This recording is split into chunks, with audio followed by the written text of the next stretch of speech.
What's going on, guys? We have a very special recipe for you today. This is a classic from my childhood and probably from your childhood. We're making keto ice cream sandwiches. The first thing we're gonna do is show you how to make the perfect sandwich cookies for the classic, like the chocolate cookies with the vanilla ice cream.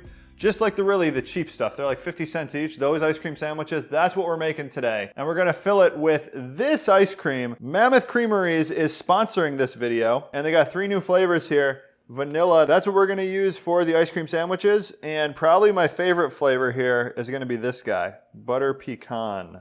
So Mammoth Creamery has been around. We met them actually at KetoCon like 2 or 3 years ago now.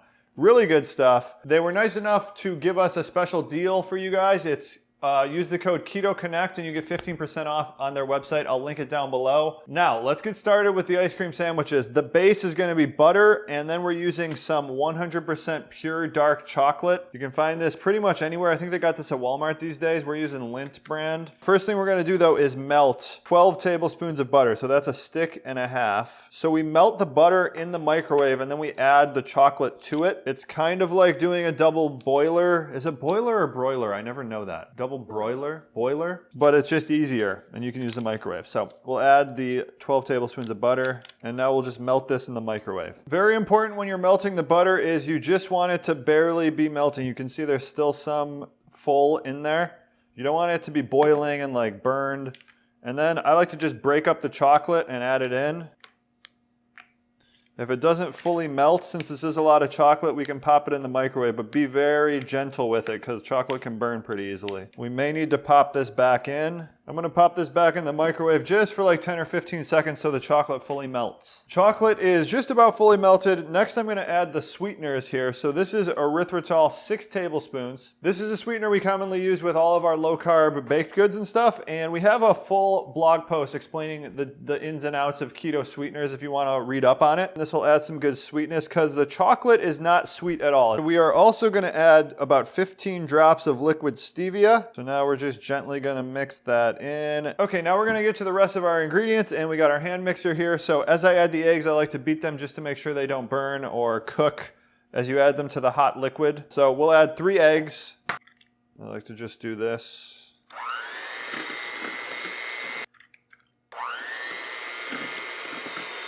Now we got our dry ingredients. That is gonna be baking powder, coconut flour, and almond flour. So I'm just gonna add all the dry ingredients in. A little bit of baking powder, a little under a teaspoon, 3/4 of a cup of almond flour, and 6 tablespoons of coconut flour. And now I'm just gonna mix that all together.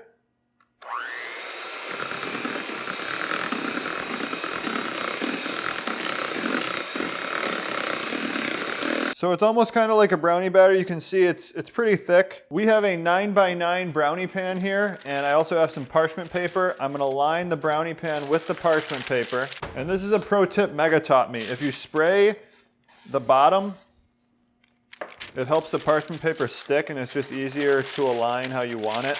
We got the oven preheating to 350 and we are going to pour our batter into the brownie pan here. Nice thick batter.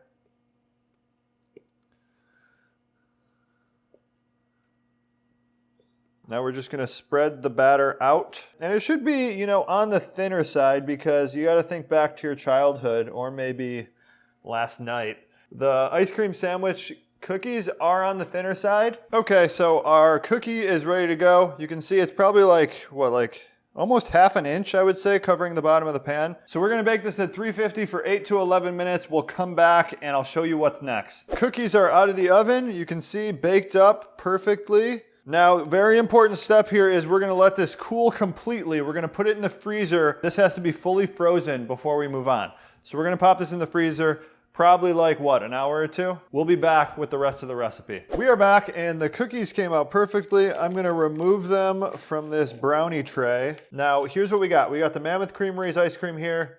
This is the good stuff. There's some ice creams that are super watery. I think they went out of business. So it used to be called Arctic Zero, the super watery. You can't use that ice cream for this recipe because you need this to be kind of soft. So this has been out for about 15 minutes. And you can see it's, you know, cream is the first ingredient. So it's real ice cream. And what we're gonna do is cut this in half, and then we're gonna make a sandwich just out of the 2 halves. That is looking good. And we are going to be forming the cookie in here just so we have these 3 edges then that we can press the ice cream up against. Actually, I'm gonna flip this over. And you can see the ice cream. It's a little melty, which is good so that we can spread it. Now I'm going to add the ice cream in little portions here. The good vanilla bean ice creams, you can see the little, like they used actual vanilla beans. So this is the perfect consistency for the ice cream to work with. And it's important that the cookie is pretty cold so that the ice cream doesn't really penetrate it at this point. Now we got to pop this back in the freezer once we top it so that it hardens once again. Okay, so now we're just going to top it. Give it a little light press. Now put this in the freezer for another probably like 30 to 60 minutes and then it will be good to go. And we are back. It has been about another hour and this is hardened completely. There you have it, the little cross section. Now all we're gonna do is slice this into 4s and that's your ice cream sandwiches. I guess you could probably get like 5 or 6 if you wanted to. We're gonna go for 4 though. And I'm just gonna cut it in half twice. You just kind of got to be careful that you don't press out all the ice cream. Cuts pretty easily though. And I'm actually impressed with how well this turned out. And you can also freeze these like individually after you cut them a little bit more. Now all that's left to do is taste test. So I haven't had an ice cream sandwich in, I guess, years. Whoa, pretty close, I must say. Little bit thicker on the cookie. Tastes homemade.